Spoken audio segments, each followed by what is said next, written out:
So now I am going to start with the image formation by spherical mirrors, but before starting with those images we have to understand some rules for obtaining images on spherical mirrors. So there are basically 4 rules. Let's start one by one.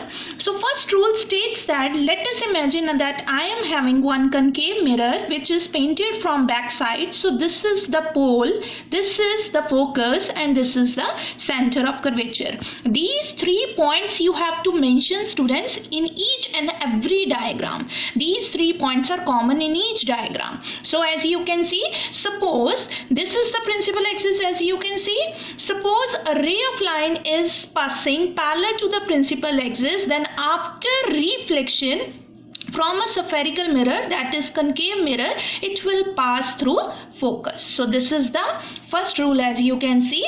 Similarly, the second rule as you can see, just look at the arrows. This is the reciprocal of your first rule.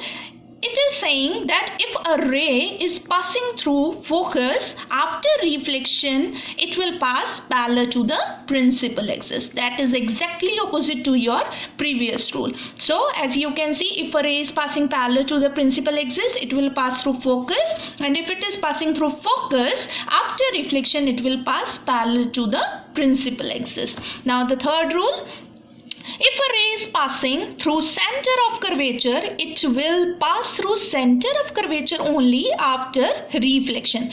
This is known as retracing of path. A statement may contain retracing word in it, and this retracing is what? It is basically the tracing of the same path. That means if it is going from C, it will pass through C only. Okay. Now the next rule, that is basically the laws of reflection.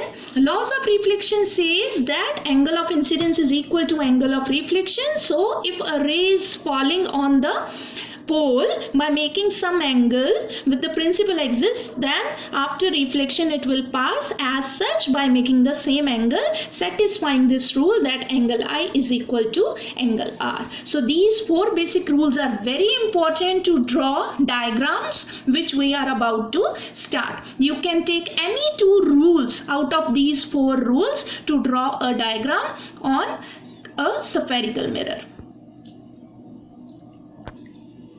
So image formation by concave mirror. So this topic is divided into 3 halves. That means it contains 3 interesting combos, and each combo is containing 2 cases inside it. Okay, so let's start with combo 1. So combo 1's first case we are about to discuss. In this, students, you have to write down object and image. So let us imagine that I am having one concave mirror with aperture M dash, pole, focus, and center of curvature. Okay, then let us imagine that I am having my object at infinity. So infinity, as you can see, it can be shown by this dotted line. As you know that the rays coming from infinity pass parallel to the principal axis. So follow this magenta line. That means if a ray is going parallel to the principal axis, according to rule 1, it will pass through focus after reflection. Clear? Then next rule, the same rule, that is the reciprocal. Follow this purple line. If a ray is going parallel to the principal axis again, it will again pass through focus. So both the rays are actually meeting at a single point, and what is the area? That is F. So I can see that the image will be formed at focus. So if the object is at infinity, the image will be at focus. So what will be the nature of image? First point, the image will be at focus. Then it will be real and inverted. Students, you have already done with your real and virtual images. Real image is always inverted. It is actually meeting at a point. So that means it is a real image. Similarly, what will be the size? It is showing very small size here. So the image size will be much smaller as compared to the object. So this was your first case from combo 1. Let's move on to your case number 2. Now imagine the object is at focus now, that is totally the reciprocal. Imagine that this object is AB. As you can see, this is known as the object. So a ray which is going parallel to the principal axis, it will pass through focus. As you can see, follow my lines.